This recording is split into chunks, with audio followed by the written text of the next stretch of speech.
Hello again to another Agricultural Reaction. Today we have date night. Yay! Awesome. Do you want me to start doing that too?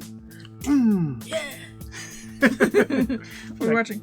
We are watching Why Every Restaurant Has the Same Desserts by Box. Well, we do know that Eric, if it's not about food, he's going to fall asleep. If it's about food, I'm still going to fall asleep. Depends on my caffeine level. I have a trick to wake him up though. Nope. Alright, I just She want likes to tickle those. There's something you might notice when you go out to eat.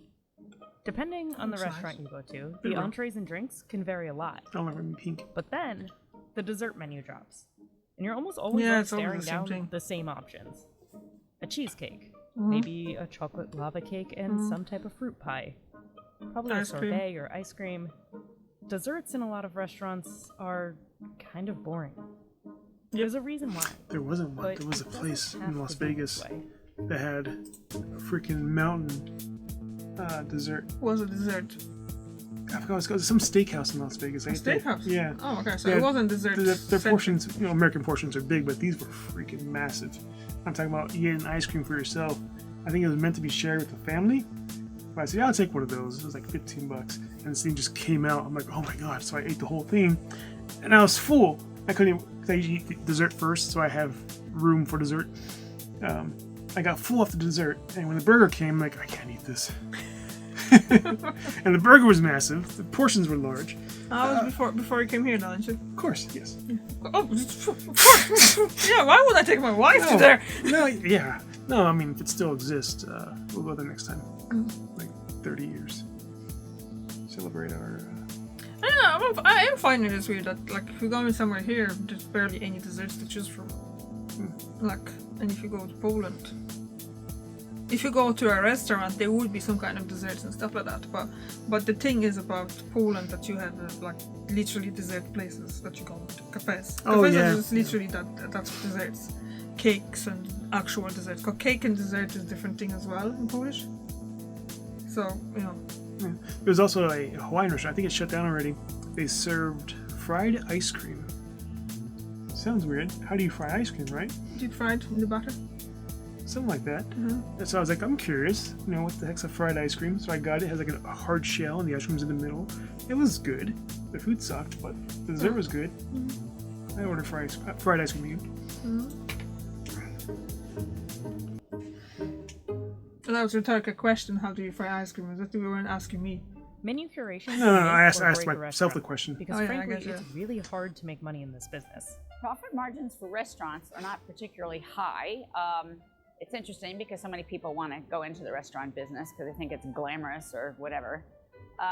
It's definitely less than 10%. Catherine Gordon teaches restaurant and culinary management at the Institute of Culinary Education in New York. The revenue is going to come in on the food and the beverage sales, and then there's going to be the cost of goods to support those food and beverage sales. Things like ingredients and staff salaries, rent, electricity, and more. What's left, the low Lawsuits. number, and then of course it has to be taxed after that. The menu is really their one chance to maximize profits, but it's a delicate balance. Charge too much and people won't buy it. Charge too little and you'll miss out. When priced right, the entrees will bring in the most profit. And it's not really a secret that drinks are relatively cheap to make and easy to upcharge, both alcoholic and non-alcoholic. And people will often pay that multiple times throughout a meal. But outside of drinks and entrees, it's not so easy to make money. Look at appetizers, for example, with an average profit margin all the way down at 22%. Luckily, if you're savvy, there are ways to work appetizers into a menu and recoup the cost. So what people try to do is like what we call cross-utilization of product. For example, you can buy a full chicken cheaper than pieces of a chicken, and then You might be able to use the chicken bones after it's broken down for your base for your stock. And then that stock can become a sauce or it can become a soup, and you can sell that. And then you can sell like your chicken breast, like That would on be a the salad perfect or way to something. work the restaurant, but Yeah. not many restaurants will actually probably do that. Time consuming. Yeah, and that means you need to pay the workers to do things like that. And I mean, I don't know. Actually, I don't have much experience with working in restaurants because after the school, I'm just like, I'm not going to work in a restaurant. That's not for me. So like I have culinary thing, but I'm not going to. Like, so maybe there are some, but as far as I know, most of the time they just go in for prepared, like cut in pieces and stuff like that. Because you're buying multiples anyway. It's like if you want, like, let's say, serve wings, because you have wings on the chicken, yeah, you're gonna have to get multiple chickens to get enough wings for a portion. But while like you're gonna get different portions from the thing. So I don't know. Yeah. It's depending how you look. It will be if that would be a restaurant that it's for like sustaining and things like that, they would probably go for that because first of all you're saving money, but then you're using everything. So, but yeah. You know, at lunch, and then you can have the chicken thighs and the dish at I said the magic word to get her angry. Pierogies. A magic word to get nearly every Polish person who speaks English angry. I hear about our wars on Facebook. Yeah. People who say pierogies, gone. No, it's not that. I'm actually better with people saying pierogies than, let's say, people misspelling gołąbki in so many ways that it's just not even Polish word anymore. You know, and actually there was a post recently, someone spelled something and I'm like, that's kind of ring a bell, but the spelling is like totally off, like absolutely off the thing that doesn't make any sense. But it wasn't nothing like pierogi would sound, yeah? So, but there was multiple people there correcting and saying pierogi, or pierogis actually too, because they were saying that basically that person misspelled pierogi. In their mind, she was talking about pierogi because she was kind of vague in what she was trying to do. But basically, it wasn't. That wasn't what she was writing about. So it was just like weird. But basically, people automatically, it wasn't a Polish heritage related group or something like Cooking on Polish Kitchen or something like that. And basically, they were trying to get some instructions how to do that. But the name of the dish had nothing to do with pierogi, but people assumed it have to be pierogi because it's Polish. So yeah, so he knows how to pull my strings there. The husband, folks. Yeah. Anyway, I'm actually okay with if someone just says pierogis. I know because if you're not Polish and you don't know that, American. Yeah, pierogi is already plural. Yes. So if you add the s to make it plural, because you're not going to eat one pierogi, you eat one pieróg. So it's like basically is that. But I have a problem with people misspelling the word for something that they're trying to be fancy and stuff and use when there's actual proper name for it, like with the gołąbki, where it's a stuffed cabbage roll. Literally, this is the English name. Just use that. I know it's longer, but still. Cabbage rolls with word 2. Instead of trying to spell gołąbki, the word that with 2 letters or 3 letters that you don't even know in alphabet. Gołąbki. And then you... Gołąbki. I'm spelling in English, not Polish. Okay. GWAM. Wait, what? PKY. Or I. Okay, let me just try it here because I'm terrible with English spelling. So try again. Yeah. G. Yeah. W. Okay. A. M. P. K. It could be an I or a Y, but I say I. Gołąbki. Like swamp. With a G. With a key at the end. How do you spell it in Polish? You have extra letters.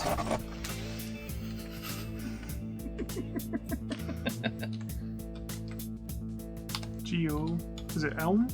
I'm gonna make that bigger. So there's 2 different letters down in the English alphabet. Or the Latin alphabet. That is Latin alphabet. The Polish one? Yeah. Not Cyrillic? Does it look Cyrillic? I don't know. It's Polish. I'm telling you, it's... What? I see 2 letters not in the Latin alphabet. Yeah, it's Polish alphabet. We don't use anything else except Latin alphabet. The other letters are Latin. That means it's Latin alphabet, Eric. Whatever. What are those 2 extra letters? Huh? What are the 2 extra letters? Own. That A with the little thing. The tail. And the L with the elm and own? Ow. No, it's ew. Like in wow. It sounds makes like the word wow. Ow. Wow. Just the Polish lesson, folks. We're here about food. We're learning Polish. So yeah, let's just go back to that, okay? All right. You're just really trying to I don't know what you're trying to do. Might even have like little scrap pieces, and I don't know, you're selling chicken tacos at the bar, something like that. You know, so it's like That's full another thing. utilization. I see a lot of workout videos. So when done properly, the People say menu today's fits leg together day, like or it's arm day. I know Taco Tuesday. You know, I'm not sure what's legs, arms. Ooh, I don't know. Actually, because like I said in those groups and stuff, I mean a few groups about food and stuff as well, and there's one that always kind of like promotes themselves in it, and is like, today is Taco Thursday, and I'm like, I thought that was Tuesday, and the next week, today is Taco Tuesday, and I'm like, what? I'm getting really confused. a neat little puzzle. But desserts are sometimes hard to fit in. Making them is one thing, but making them well requires an entirely different skill set from the rest of the kitchen.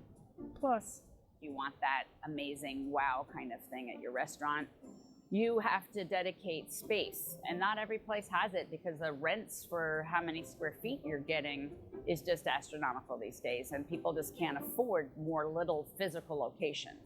there's also ingredients to consider. Cream cheese and chocolate and nuts and things like that. You may not be using them in other parts of your menu. Desserts are one of the most expensive things to make in terms of ingredients. Ingredient costs in the world change like consumers see inflation as well. It's more than the egg inflation we've all been frustrated with. In 2018, the cost of vanilla skyrocketed due to a crisis in Madagascar. It's stabilized, but it's never really returned to where it once was. Bad weather in West Africa, where around 70% of the world's cocoa comes from, has led to dramatic increases as well. When all is said and done, desserts are tied with appetizers as the lowest average profit margins in restaurants, and one of the hardest to fit into that neat little menu puzzle. So when a restaurant is struggling, in-house pastry chefs are often the first to go, especially because restaurants can offer desserts at a much lower cost by outsourcing them entirely. Thus, the same desserts everywhere you go. But there is something about dessert these places are often missing: the marketability of the experience. Okay, but before we get into that, let's take a minute to talk about our sponsor, Bluehost. If you need to build a website, Bluehost is trusted by over 5 million WordPress users globally. And now, they even have an AI website builder that can design a custom look in seconds. No coding necessary. Simply type in the kind of website you want to build, and you'll instantly get a bunch of designs to choose from. You'll also get features That's like cool. marketing and e-commerce tools to help you manage profit That's an margins, AI which usage helps I grow can your stand business. behind. 1-2 click, website Yeah. done. Influence on our work, but their support does make videos like this one possible. So if you're a content creator, blogger, or entrepreneur just getting started, check out the link below. Now, from aesthetically pleasing websites, back to aesthetically pleasing foods. Recent data suggests there's a shift in how consumers are viewing desserts. When going out to eat, only 11% of boomers on average order dessert, compared to over 30% of Gen Z or millennial diners. At Bad Roman, an Italian restaurant in Manhattan, that number is much higher. It's close to 40% of our guests are ordering desserts. Chef Craig Koketsu and pastry chef Lucy Blanche helped create the restaurant's dessert menu. And part of the reason so many people are ordering from it is because they've tapped into the importance of marketability. You know, the saying is that people eat with their eyes first, and it's totally true, you know, so you want to capture them first visually. Chef Lucy's viral lemon cheesecake really captured people. Damn, that looks cool. I mean, it's a lemon cheesecake beautifully molded to be shaped like lemons, served on a lemon plate. It's even fun to eat since you're encouraged to crack the shell before diving in. And of course, it tastes amazing. The only problem for me Very is cheesecake. important to me that things look wonderful, but more than anything also that they taste amazing. I remember one of the team members that were at the table when we brought the dish out saying, well, this is a home run, and he was right. At the end of the day, the only way for a restaurant to really make money is to get people into seats. Viral hits like this can drive customers into a restaurant, and more customers can obviously turn more of a profit as they spend on entrees and drinks. But in order to get diners coming back again and again, chefs can't rely on one dish. The entire menu has to work together, and desserts have a unique opportunity.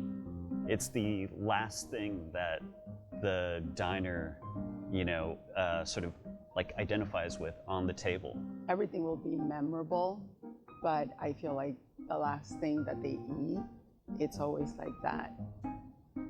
What's gonna make it? You know, what's gonna make your entire meal? Dining out has always been about more than what you eat, And so that's how dessert can fit into this menu puzzle, as the final cherry on top of the experience that makes you want to come back and send your friends and I'd be in my spend a little belly. extra at the end. So jiggly. Sorry, Millie. No, Eric did mention already he's always ordering dessert first. Yes. Especially if they have a carrot cake, I gotta try their carrot cake. So I eat it first. I make sure I have dessert. Because if I eat the meal first, I don't have room for dessert. Really, what's going on? Yeah, I'm just depending how I'm feeling. And if I'm taking a starter, I usually kind of interested in the, but I just like I said, like kind of like they pointed out here, there's just some choices. There's always cheesecake, and I'm not a big fan of cheesecake. I like this kind of like a baked cheesecake, like here's I think it's called New York style cheesecake because it's baked. But I don't like this cold cheesecakes and stuff that they basically just set, you know, made with the gelatin and stuff like that. I don't like those. I mean, I eat it, but I'm just not a big fan of them. Burger King has some good cheesecake. Are they baked? I don't know. They're in prepackaged. Steam serving. So I usually kind of go for just starter and a thing, and then I usually don't have space for dessert. Anything else to add? No, that's it. Thank you very much for watching. I see you tomorrow and see Eric next week. Bye.